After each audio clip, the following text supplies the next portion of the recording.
ព្រះថ្ងៃថ្មីរះឡើងក្នុងសេរីល្អព្រះអង្គបំភ្លឺផ្លូវជីវិតខ្ញុំឲ្យដើរដោយកម្លាំងខ្យល់ត្រជាក់ប៉ះចិត្តនាំឲ្យមានសេចក្តីសង្ឃឹមទូលបង្គំសើព្រះអង្គដោយចិត្តពេញបរិសុទ្ធពោពេញ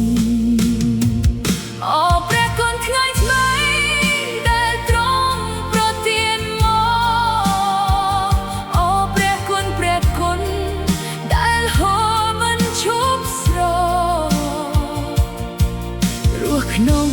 សេរីល្អព្រះអង្គដឹកនាំផ្លូវថ្ងៃថ្មីក្នុងព្រះហស្ថខ្ញុំមានអំណងសោមនោះនៅក្នុងទ្រង់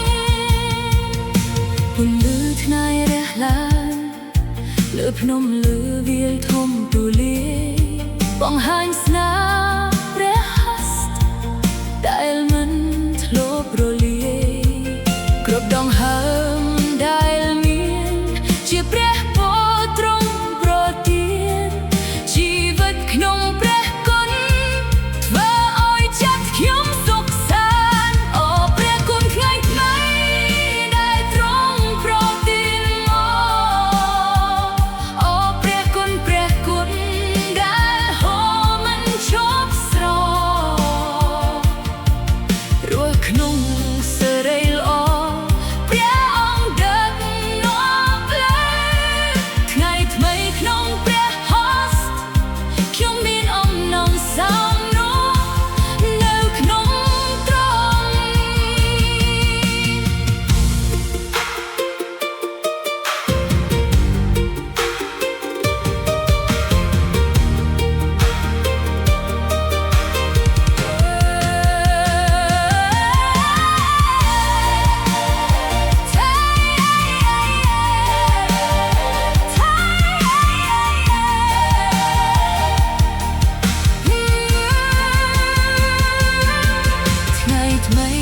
ជាអំណោយ